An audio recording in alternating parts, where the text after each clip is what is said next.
এই শোনো না গো, আমাদের পুতুল ডায়েরি চ্যানেলটি সাবস্ক্রাইব করে পাশে থাকা বেল আইকনটি বাজিয়ে দিও প্লিজ। আর গল্পটি ভালো লাগলে অবশ্যই লাইক কমেন্ট করে শেয়ার করে দিও। বলি ওহ, আর ভালো লাগছে না এই পেট মোটা স্যারের ক্লাস করতে, কত বোরিং। আমারও ঘুম পাচ্ছে খুব, এই ক্লাসটা সত্যি খুব বোরিং বলে আমি কাটলাম। তোরা যাই বল, এই টাকলা স্যারের ক্লাস কিন্তু বেশ মজার। দেখ কেমন চশমার ওপর দিয়ে বইয়ে তাকাচ্ছে, তাহলে চশমা কেন পড়েছে? হু করে হাসতে লাগলো। তুই থামবি? বাড়ি যাব, ভালো লাগছে না আর। তা তুই বাড়ির জন্য এত উতলা কেন হয়ে যাচ্ছিস? বরকে ছাড়া মন বসে না বুঝি? শাক উঠাস না তো। আর উনি কি এখন বাসায় থাকবে নাকি? কাজ নেই? হ্যাঁ রে, আয়েশ ভাই কি সত্যি বিয়েটা বাধ্য হয়ে করেছিল? কিন্তু কেন রে, বল না। সেটা যদি আমি জানতাম তবেই তো বলতাম। কথার আওয়াজ শুনে সালাউদ্দিন স্যার চশমা নাকের ডগায় নামিয়ে বলল। এই কারা কথা বলছে? স্যারের কথায় সবাই চুপসে যায়। নিজে থেকে দাঁড়াবা নাকি মার খাবা, এটাই বললেন স্যার। স্যারের কথায় প্রেমা ভীত হয়ে দাঁড়িয়ে বলল, স্যার আর হবে না, সরি। তোমার সাথে আর কে কে কথা বলেছে? সামিরা আর আরিয়া সোজা ভদ্র মেয়ের মতো দাঁড়ালো। এখন ক্লাসরুম থেকে বের হয়ে যাও, কদিন বাদে পরীক্ষা, সেই খেয়াল আছে তোমাদের? Sorry sir. কোনো এক্সকিউজ চাই না, বের হয়ে যাও। প্রথমে না গেলেও পরে স্যারের ধমক শুনে তিনজনই মাথা নত করে বের হয়ে যায়। তিনজন হাঁটতে হাঁটতে ক্যাম্পাসে গিয়ে স্টিলের বেঞ্চের ওপর বসে হু হু করে হাসতে লাগলো। ভালোই হলো, কি বলিস, এমনিতেই বোরিং হচ্ছিলাম। ইস, কেউ যদি এখন দেখে বলতো কি লজ্জাটাই পড়তে হবে। বাদ দে, চল কোথাও ঘুরে আসি। ঠিক বলেছিস, সামনের পার্কটাতে যাই, চল। এই মা কি বলিস? এই 2 বছরেও সেখানে যাইনি, আজ যাব কেন? ওইখানে নোংরা নোংরা মানুষ থাকে জানিস না? ঠিক বলেছিস, কাপল আর কাপল সরাসরি সবার সামনেই কত কি করেছি, ওইখানে যাব না। কি হয়েছে, চল আজকে একটু ফিল নিয়ে আসি। চলো শোনা, একটু ফেল নেই দুজনে। পেছনে থাকা বন্ধুদের উদ্দেশ্যে বলা, কি বলিস, একদম পারফেক্ট আছে না? আমরাও তিনজন, এরাও তিনজন, তিনটাই হেভি মাল। পেছনে থাকা একটা ছেলে বলল, ঠিক কইছেন ভাই। আরিয়া, সামিরা, প্রেমা ভয় দাঁড়িয়ে বলে, আপনারা কারা? এর আগে তো এখানে দেখিনি। সামনের ছেলেটা বলল, আগে দেখুনি তো কি হয়েছে, এখন দেখবে। এখান থেকে চলে যান, আপনারা খুব বাজে। চলে তো যাবো শোনা, আগে তোমাকে দিয়ে একটু ফিল নেই। এই চল, এখান থেকে আমরাই চলে যাই, এখানে এদের সাথে কথা বলে লাভ নেই। বলেই সামনে এক কদম ফেলতে সামনের ছেলেটা সামিরার হাত ধরে বলে, এত তেজ কেন শরীরে শোনা? মিটানোর মতো কেউ নেই বুঝি? আরিয়া ছেলেটার গালে থাপ্পড় বসিয়ে বলল, সাহস কি করে হয় ওর হাত ধরার? ছাড়ুন বলছি, আমরা আপনাদের মতো খারাপ নই, সাইড দিন, চলে যাই। ছেলেটা গালে হাত রেখে সামিরার হাত ছেড়ে আরিয়ার চুলের মুঠি ধরে বলল, তোর এত বড় সাহস, চেয়ারম্যানের ছেলের গায়ে হাত তুলিস? তুই জানিস তোর কি হাল হতে পারে? কি করছেন আপনারা? ওকে ছেড়ে দিন বলছি, না হলে আপনারা একটু বেঁচে ফিরতে পারবেন না। আপনাদের আইডিয়া নেই কার গায়ে হাত তুলেছেন। ছেলেগুলো হাসতে হাসতে বলল, এই মেয়ে কি বলছে শুনছিস? মনে হয় কোনো গুন্ডা মাফিয়ার ফ্যামিলি এরা। আহ ছাড়ুন, আমার লাগছে বলছি। কি করছেন? ছাড়ুন বলছি, আরো ব্যথা পাচ্ছে। ছেলেটা ভিলেনি হেসে বলল, এদের প্রত্যেকটার তো দেখি তেজ, তা তোরা কি কোনটা টেস্ট করতে চাচ্ছিস? নিয়ে যা, আমার তো এটাকেই লাগবে। আমার গায়ে হাত দেওয়ার সাহস আমি একে দেখাবো। এমন সময় একটা মোটা সোটা গঠন আকৃতির মানুষ এসে ছেলেটার হাতে আকস্মিক ছুরি দিয়ে দুই একের পর এক আগ টানলো। সাথে সাথে ছেলেটা আরিয়াকে ছেড়ে দেয়। ছেলের হাত থেকে রক্ত বের হতেই থাকে। এই তুই কে রে? এটা কি করলি? তোর মাথা ঠিক আছে? এমন ভাবে হঠাৎ কেউ মারে? লোকটা ছেলেটার কথায় পাত্তা না দিয়ে আরিয়ার দিকে ফিরে মাথা নত করে বলল, ম্যাম সরি, আসলে আমি বুঝতে পারিনি আপনি এভাবে হঠাৎ ক্লাসের মাঝে বের হবেন। কখনো তো বের হননি, আমি একটু বের হচ্ছিলাম, আমায় মাফ করবেন। আরিয়া কিছু বুঝল না। সামিরা প্রেমা আরিয়াকে ঝাপটি মেরে ধরে বলল, বেশি ব্যথা পেয়েছিস? দুইটা ছেলে সামনে ছেলেটার হাত রুমাল দিয়ে বেঁধে বলল, ভাই আমরা দেখছি। একে বলেই সামনে এসে বলল, এই তুই কে রে? এটুকুনি একটা মেয়ের সামনে এত বড় পুরুষ হয়ে মাথা নত করতে লজ্জা লাগলো না? পুরুষ নাকি? মোটা গঠন বিশিষ্ট লোকটা কোনো কথা না বলে হাতের ছুরিটা চোখের পাতার ফেলার আগেই বুকে বসিয়ে দিল। বললাম, ওইটাকে বাঁচিয়ে রাখতে বলেছে, নয়তো ওটাকেও মেরে দিতাম। ছেলে দুটো হেলতে দুলতে নিচে পড়ে গেল। বলল, এই তুই কে? হ্যাঁ, এমন করছিস কেন? আমরা তোর কি করেছি? লোকটা কোনো উত্তর দিল না। হাত কাটা ছেলেটা সামনে এসে বলল, অনেক করেছিস, এবার বল তুই কে? এত দম কেন তোর? এমন সময় একটা আকাশি রঙের ব্র্যান্ডের কার স্পিডে এসে এখানেই থামলো। সবাই সেই দিকেই তাকিয়ে আছে। গাড়ি থেকে নামলো আফরান। আফরানকে দেখে আরিয়া ভয়ে জড়সড় হয়ে আসলো। আফরানের চুলগুলো অগোছালো হয়ে আছে, শার্টের হাতাগুলো ছাড়ানো বুঝাই যাচ্ছে। হন্তদন্ত হয়ে এখানে এসেছে আফরান। সামনে এসে দাঁত চেপে বলল, কে হাত দিয়েছিল? বল, কে হাত দিয়েছিল ওর গায়ে?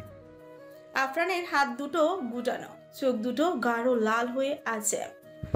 আফরানকে দেখে দাঁড়িয়ে থাকা ছেলেটা বুঝলো নিশ্চয়ই সে ভুল জায়গায় হাত বাড়িয়েছিল। আফরান একবার আরিয়ার দিকে তাকিয়ে আরিয়ার সামনে এসে শান্ত গলায় বলল, আবার কোথায় মেরেছে? খুব মেরেছে? আমিও মেরে দেব। ভয় পেয়েছো খুব? বলে আরিয়ার মাথায় হাত বুলিয়ে দিল। আবার তাৎক্ষণিক সামনে ফিরে আগের ন্যায় হিংস্র বাঘের ন্যায় গর্জন দিয়ে বলল, যে ওর গায়ে হাত দিয়েছিস নিজ থেকে সামনে আয়, নয়তো। আসলে স্যার বুঝতে পারিনি। আফরানের কথার সাথে সাথে ছেলেটার সামনে এসে বলল। ছেলেটার কথা শেষ করতে দিল না তার আগে আফরান ছেলেটাকে একবার দেখে নিয়ে বাম হাতটায় রুমাল পেঁচানো, রক্তে মাখা দেখেই বুঝতে পারে ওই হাতটায়। পরপর গার্ডের হাত থেকে ছুরিটা নিয়ে কোপাতে থাকলো। ছেলেটা চিৎকার করছে, কিন্তু আফরানের থামার কোনো নাম গন্ধ নেই। আরিয়া এটা দেখে সাথে সাথে জ্ঞান হারায়। সামিরা প্রেমা ভয়ে জড়সড় হয়ে আরিয়াকে আস্তে করে ঢাকতে লাগলো। আরিয়া চোখ মেলে চারিদিকটা একবার দেখে নিল। পাশে রহিমা বেগম বসে আছে। আরিয়ার জ্ঞান ফিরতে দেখে রহিমা খুশির ঝলক মুখে এঁকে বলল, এখন ঠিক আছিস? আরিয়া উঠে বসল। এখন কেমন আছিস? ভালো। রহিমা স্বস্তির নিঃশ্বাস ছেড়ে বলল, আরিয়া অনেক হয়েছে, এ বাড়িতে তোর আর থাকতে হবে না মা। পরীক্ষার সময় হলে তখন এসে দিবি। আমি তোকে আর এ বাড়িতে রাখতে চাই না। কতটা বছর এমন সহ্য করেছিস, তোর কথা শোনাই উচিত ছিল। সেদিন যদি এ বাড়িতে না পাঠাতাম এত সব সহ্য করতে হতো না তোকে। কিচ্ছু বলল না। চল রেডি হবি এখনই, আমরা আর দেরি করতে চাই না। এই বাড়িতে মিনিটে মিনিটে নাটক শুরু হয়। মা, আমার এক্সামটা শেষ করে যাব বললাম তো। আর এখন এত দরদ দেখাচ্ছ কেন? মা হিসেবে এই 4টা বছর এই বাড়িতে কিভাবে আছি তখন বুঝলে না? এখন এত ন্যাকামো ভালো লাগছে না। তাছাড়া আমি তোমাদের বাড়িতে যেতে চাই না। 4 বছর আগের প্রতিটা মিনিট, প্রতিটা সেকেন্ডের কথা আমি ভুলিনি মা। আমার কোনো কথা তখন শোনোনি।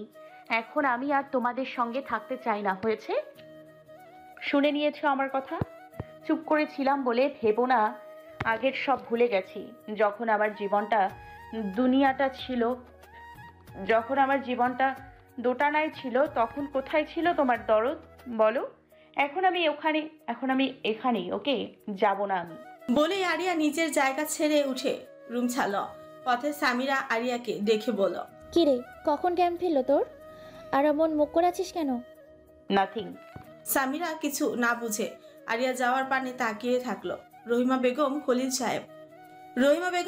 সাহেব গ্রামে চলে গেছেন 2 দিন হলো। এক প্রকার কষ্ট পেয়ে চলে গেছেন আরুকে ছাড়া।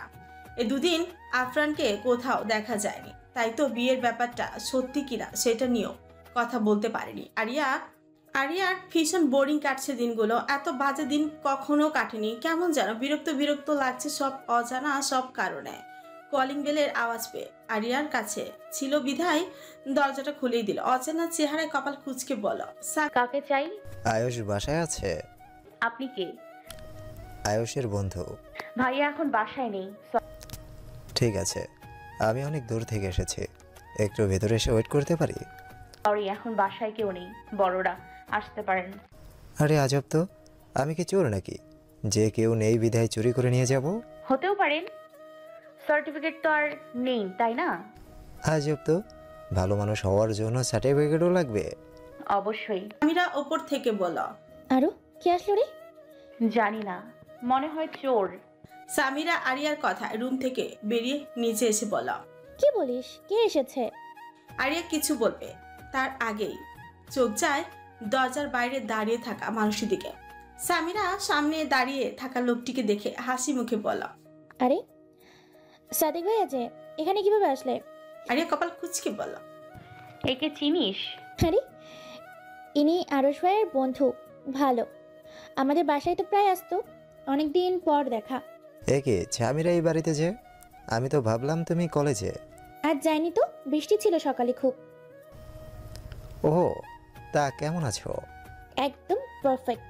তা বাইরেই কে দাঁড় করিয়ে রাখবে? আরে ভেতরে আসুন না। সাদেক ভেতরে পা বাড়ায়, আরিয়ার পেছনে দাঁড়িয়ে কপাল কুঁচকে ঠায় দাঁড়িয়ে থাকে। আরিয়া কিরে অমন মুখ গোমরা করে দাঁড়িয়ে আছিস কেন? চুপ করে ভেতরে আসে। সামিরা লতাকে ডেকে নাস্তা দিতে বলে। তা কেমন চলছে তোমার দিনকাল?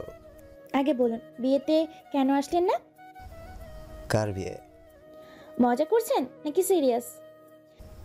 মজা কেন করব, আগে বলো কার বিয়ে হলো যে আমাকে জানায়নি আয়াস? আপনাকে তো নাকি নাবিল ভাইয়া কল দিয়েছিল। না তো, আমাকে তো কেউ কিছু বলেনি। সামিরা সবটাই বুঝতে পারে। আয়াস ভাইয়ার সাথে বিয়ে হবে আগে থেকেই প্ল্যান করা, হয়তো এটাও কোনো প্ল্যানেরই মধ্যে ছিল। আচ্ছা বাদ দাও, শুনলাম নাবিল নাকি জেলে। কি করেছে ও? লম্বা কাহিনী, অন্য কখনো শুনবো না হয়।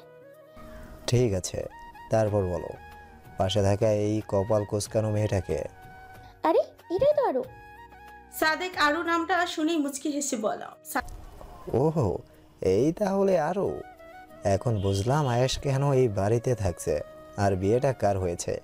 শালা একটা বার কল দিয়েও বললো না। সাদেকের কথাটা মনে হয় সামিরার পছন্দ হলো না, বলো। ভাইয়া আসলে যেমনটা ভাবছেন বিষয়টা ঠিক তেমন না। আসলে হয়েছে কি, এতটুকু বলতে সাদেক দাঁড়িয়ে দৌড়ে দরজার কাছে গিয়ে আয়াসকে জড়িয়ে ধরে বলল। কিরে হারামি, বিয়েটা সেরে ফেললি জানানোর মতো প্রয়োজন মনে করলি না? এই তোর বন্ধুত্ব? আরে করছিস কি? স্যার বলছে। আরে স্যার না, এখনো মেয়েদের মতো গায়ে পড়ার অভ্যাসটা যায়নি তোর। স্যার বলছে। আগে বল, আমাকে জানাসনি কেন? আরে আগে স্যার পরে বলছি। সাদেক আয়াসকে ছেড়ে বলল। আয়াস বল, জলদি বল।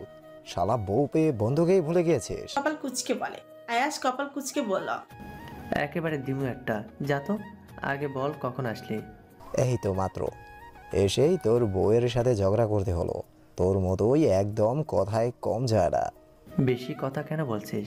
শর্ত ফ্রেশ হয়ে আসি, পরে কথা বলবো। বলি আয়াস উপরে চলে যায়। আহ, কি দায়িত্বশীল পুরুষটা আমার। আরিয়া এখানে আর দাঁড়িয়ে থাকলো না, উপরে চলে গেল। আরিয়াকে যেতে দেখে সাদিক বলল। হ্যাঁ, জলদি যাও, স্বামীর খেজমত করা ভালো কাজ। আরিয়া পেছন দিকে তাকিয়ে আবার কপাল কুচকায়। আসলে ভাইয়া তুমি ভুল ভাবছো। কোনটা? এই যে আরিয়াকে। এমন সময় দরজা ভেদ করে কারো পায়ের আওয়াজ শুনে সামিরা পেছে ঘুরে তাকায়। এমন সময় দরজা ভেদ করে কারো পায়ের আওয়াজ শুনে সামিরা পেছনে ঘুরে তাকায়। 2 দিন পর আফরানকে দেখে হয়তো একটু দীর্ঘশ্বাস ফেলতো, কিন্তু আফরানের শরীরের ক্ষত বিক্ষত হয়ে আছে, শরীর থেকে টুপটুপ রক্ত ঝরছে। পাশে আফরানকে একটা কোট প্যান্ট শরীরে সেট আপ করা মেয়ে ধরে দাঁড়িয়ে আছে। সামিরা দৌড়ে আফরানের কাছে গিয়ে বলে। ভাইয়া আপনার কি হয়েছে, এমন অবস্থা কেন? আফরান স্ট্রং হওয়ার চেষ্টা করে বলল। কিছু না। পাশে থাকা মেয়েটি বলল। Side please. আর ওনার রুমটা কোন দিকে বলে দিবেন? সাদেক আফরানকে দেখে ভীত হয়ে তবুও সাহস নিয়ে বলল। ব্রো, আপনার কি হয়েছে? আফরান কপাল কুঁচকে তাকায় একবার, কিছু না বলে উপরের দিকে যাওয়া ধরে। আরিয়া উপরের বারান্দায় দাঁড়িয়ে সবটা দেখছে এতক্ষণ, কিন্তু একবারের জন্য বিচলিত হলো না। আফরান উপরে যে স্মিত হাসি দেয় আরিয়াকে দেখে। আফরানের গায়ে ব্ল্যাক শার্ট, যার কারণে ভেতরের ক্ষতগুলো দেখা যাচ্ছে না, শুধু হাতে গলায় রক্তের আভাস পাওয়া যাচ্ছে। আরিয়ার ধৈর্যের সীমা অতিক্রম করে চুপ করে নিজের রুমে গিয়ে ভ্যা ভ্যা করে কেঁদে দিল। এতক্ষণ নিজেকে অনেক কষ্টে আটকিয়ে রেখেছিল, আফরানের সামনে নিজের দুর্বলতা প্রকাশ করলো না। যে মানুষটা দুদিন তাকে না দেখে থাকতে পেরেছে, সেই মানুষটা সারা জীবন না দেখে থাকতে পারবে বলেই আরিয়া ভাবছে। তাই তো আফরানের কাছে আর থাকবে না। থাকুক উনি একা একা, সেও পারবে থাকতে। আর ওনার সাথে ওই মেয়েটা কি করছে? একদম বাড়িতে এসে উঠেছে। আরিয়াকে ভেতরে যেতে দেখে সামিরা ঠিক বুঝলো আরিয়ার অভিমানী মনটা। সাদেক, আয়াস, সামিরা আড্ডায় বিভোর। কথার মাঝে সাদেক বলল, তোর ভাগ্য আছে বলতে হবে, যে যেমনটা চেয়েছিলি এমনটাই হয়েছে। কোনটা কথা বলছিস? আরে এই যে তুই নিজের প্রিয় মানুষটাকে পেয়েছিস, এখন যদি আমার কপাল ভালো হয় তবে আমি সাদিক ভাইয়াকে অনেকবার বলার চেষ্টা করেছি, কিন্তু সুযোগ পাইনি। কিসের কথা বলছিস? বলেই থামলো। সামিরার দিকে তাকিয়ে আয়াস বিষয়টা খেয়াল করলেও কিছু বলল না। কিন্তু নিজের প্রিয় মানুষটাকে পেয়েছি এটার মানে কি বুঝালো সাদেক? ভাইয়া আসলে বিষয়টা তেমন না। যাই হোক, বাদ দে, আমি ঘুমাবো একটু, আজ এমনিতেই জলদি এসেছি। ভাইয়া একটা কথা বলতাম। বল। আফরান ভাইয়া একটু আগে ফিরেছে রক্তাক্ত অবস্থায়। কি বলছিস? কি হয়েছে? জিজ্ঞেস করেছিলাম কিন্তু কিছু বলেনি। দাঁড়া, আমি দেখছি। বলে আয়াস সোজা আফরানের রুমের দিকে হাঁটা ধরে। সামিরা, তোমায় একটা কথা বলবো? বলেন। তোমাকে আজ খুব সুন্দর লাগছে, ডোন্ট মাইন্ড। আমি কিন্তু সব সময় এমন বলে দেই, সেটা তুমি জানোই তো। আরে মাইন্ড কেন করব? তা বাড়িতে যাবে কবে? জানি না ঠিক। আচ্ছা। আয়াস আফরানের কাছে যাওয়ার পর দরজার সামনে দাঁড়িয়ে শকড খেয়ে দাঁড়িয়ে আছে। আয়াস, এই মেয়েটাকে আফরানের সাথে এক রুমে কেন? আজ অব্দি আফরানের রুমে কেউ যেতে পারে না। আর এই মেয়ে, হু ইজ সে? আরিয়া কোথায়? মেয়েটা আফরানের পাশে বসে আফরানের হাতে ব্যান্ডেজ করে দিচ্ছে, অথচ আফরান কিছু বলছে না। How possible? যাই হোক, এখন আর ভেতরে যাওয়ার দরকার নেই, যেহেতু মেয়েটা আছে। আয়াস আর ভেতরে না গিয়ে চলে আসার পথে আরিয়ার রুমের সামনে গঙ্গানির আওয়াজ শুনে দরজা নক করল। দরজা খোলা আছে, তাই ভেতরে ঢুকে গেল। আরিয়া ফ্লোরে বসে খাটের সাথে হেলান দিয়ে হাঁটুর উপর দুহাত ভাঁজ করে হেঁচকি তুলে কাঁদছে। আয়াসে বসে বলল, কাঁদছিস কেন? আরিয়া যেন কথাটা শুনল না। এভাবে না কেঁদে গিয়ে কথা বললেই তো পারিস। আমি যতটুকু চিনি আফরানকে, শুধু শুধু মেয়েদের সাথে ঘষাঘষি করার মতো ছেলেও না। লাগবে না, আপনি চলে যান এখান থেকে। আয়াস শেষে মাথায় হাত বুলিয়ে দিয়ে বলল, এমন রাগ আমাকে না দেখিয়ে যার সাথে করেছিস তাকে দেখা। লাগবে না আমার কারোর উপর রাগ, লাগবে না আমার কারোর উপর রাগ নেই। তাহলে ওভাবে কাঁদছিস কেন? কান্না হালকা করে মাথা উঠল। কি করেছিস? নিজের চোখ মুখ লাল বানিয়ে বসে আছিস, পাগলি। ফ্রেশ হয়ে আস। আমার তো কোনো সমস্যা নেই, এমনিতেও আমি এই দিকে একটু কাজের জন্য এসেছি, তাই তোর সাথে দেখা করতে চলে আসলাম প্রথমে। ভালো করেছিস। যতদিন কাজ শেষ না হবে এখানেই থাকবি, ওকে? হোস্টেলে থাকার দরকার নেই।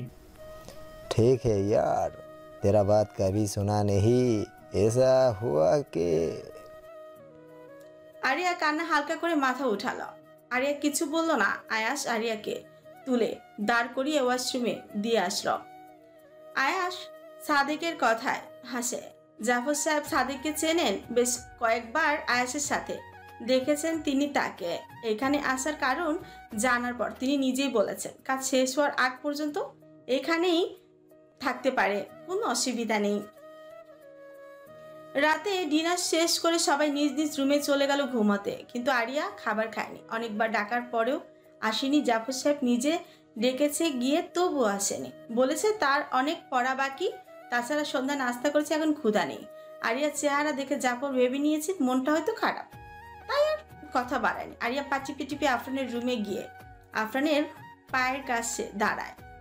হাতে ছোট্ট একটা ছুরি, হয়তো ফল কাটার বা অন্য কিছু, রান্নাঘর থেকে নিয়ে এসেছে। আরিয়া আস্তে করে খাটের উপর উঠে আফরানের ডান দিকে বসে আফরানের পেট বিছানা এলিয়ে চিত হয়ে শুয়ে আছে। আরিয়া ডিম লাইটের আলোতে একবার দেখে নিল আফরানকে, তারপর হাতে ছুরিটা দিয়ে ঘাড়ের ঠিক নিচ বরাবর পিঠে আঘাত করল। আফরান আহ শব্দ করে আকস্মিক মানুষটিকে না দেখেই হাতের ছুরিটা এক হাত ধরে থাপ করে শুইয়ে দিয়ে গলা বরাবর ছুরিটা ধরে বলল, বাড়িতে ঢোকার সাহস পেয়েছিলি কিভাবে? কথাটা বলেই থমকে যায় শত্রুর জায়গায় আরিয়াকে দেখে। আর কি করছিলি এখানে, সত্যি করে বল।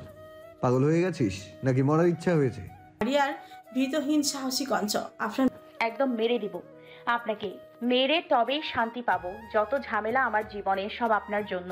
অন্য মেয়েদের সাথে বাড়িতে এসেও নষ্টামি করেন, এটা কোনো পতিতালয় নয়। ও, প্রতিশোধ নিতে এসেছিস? বলতে পারেন সেটাই।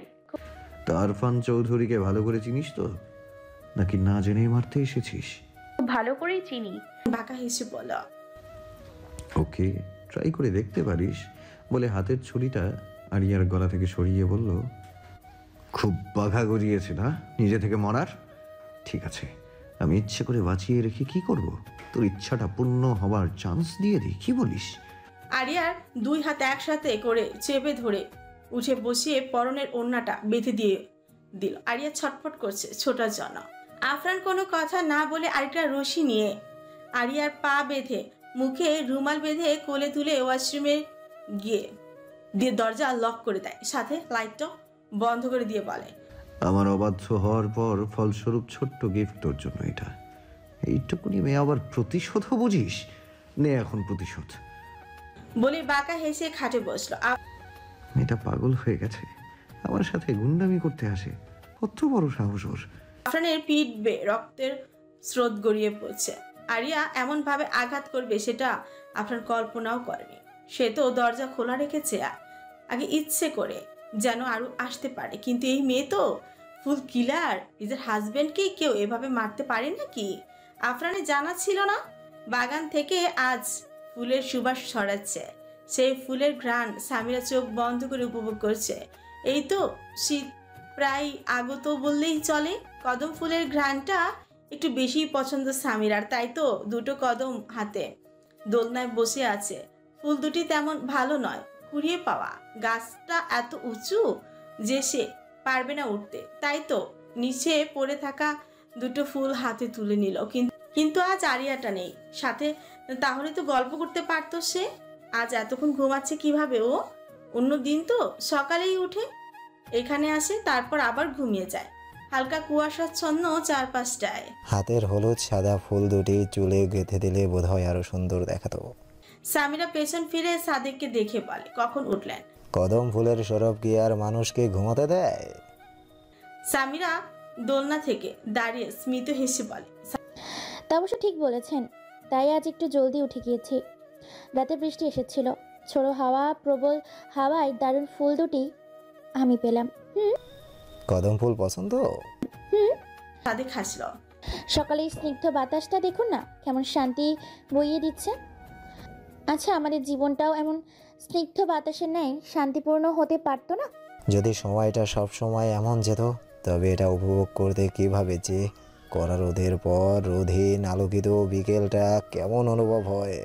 বৃষ্টি না হলে বুঝতে কিভাবে যে বৃষ্টির পরের আকাশটা কতটা স্নিগ্ধতা বয়ে আনে। সামিরা হেসে বলল, তা অবশ্য ঠিক বলেছেন।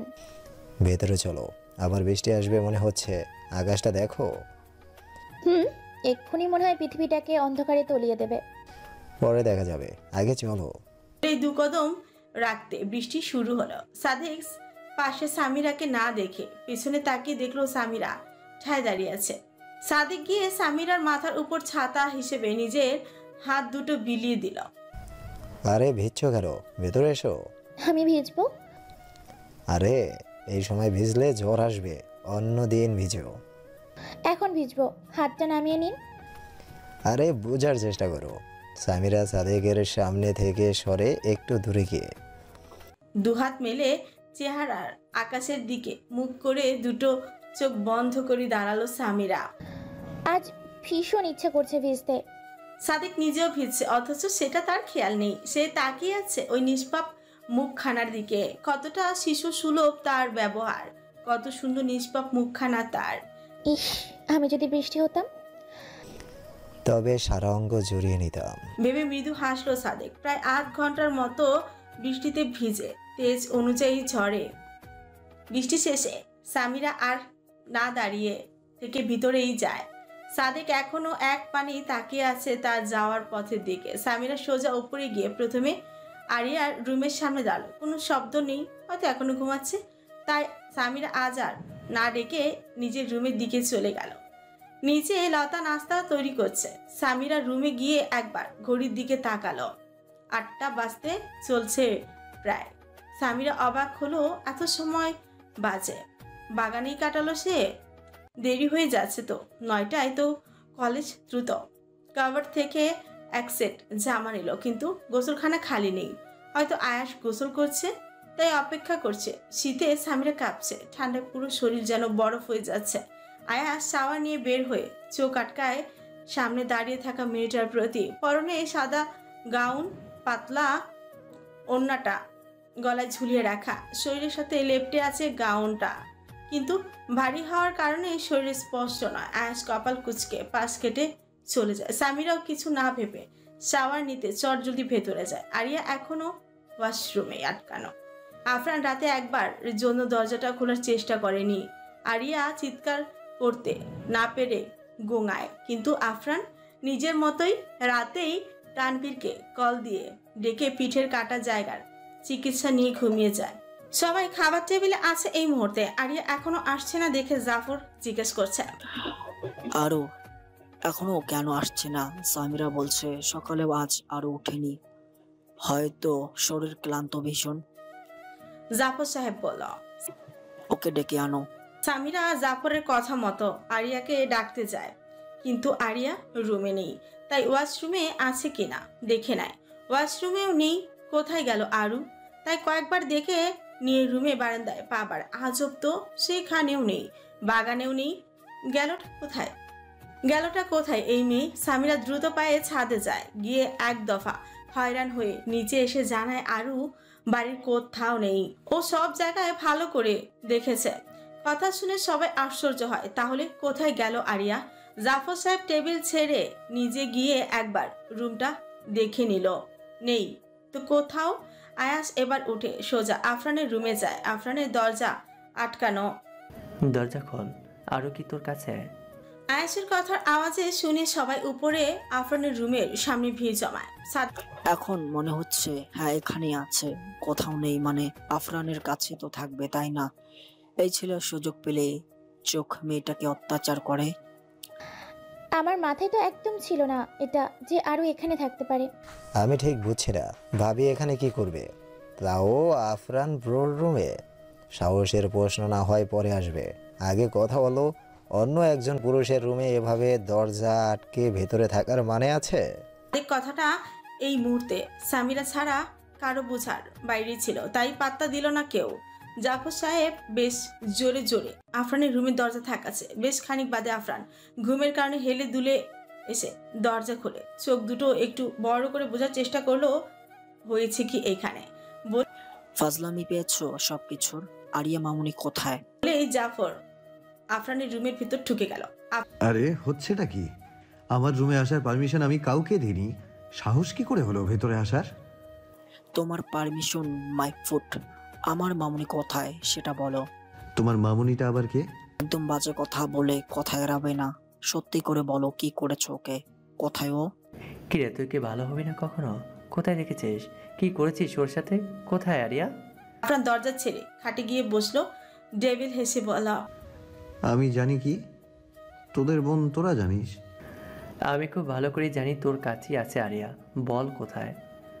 আফরান বসা থেকে দুহাত মাথার নিচে দিয়ে ডোন্ট কেয়ার ভাব নিয়ে বলা, গিয়ে দেখ, হয়তো গুন্ডামি করতে কোথাও গিয়েছে। মানুষ মারার জন্য হাত উসকুস করছে ওর। ভাইয়া আপনি সব কি বলছেন? আরিয়া কেন মানুষ মারতে যাবে? তাছাড়া রাত্রে ঘুমিয়েছিল ও রুমে, দেখেছি আমি। আমি তো সেটাই বলি, সুন্দরভাবে ঘুমা, ভালোভাবে চল। কিন্তু এই মেয়ে আমার কথা শুনে অবাধ্য হয়েই চলবে। বাধ্য মেয়ের মতো যদি কথা শুনতো তাহলে আজ এত কিছু হতো না। জাফর আফরানের বিশাল ছাদের মতো বারান্দাটা এক দফা খুঁজে এসে আফরানকে বলল, তুমি সবকিছু এমন ভাবে হালকা ভাবে নিতে পারো না আফরান। চোখে জল নিয়ে জাফর বলল, আপনার সত্যি করে বলো তো, মেরে দিয়েছো না তো আবার আমার মেয়েটাকে? বলো, তোমার মতো কুলাঙ্গার বদমাস সন্ত্রাসী ছেলে সবকিছু পারে। আবারও হাসলো কিন্তু কোনো উত্তর দিল না।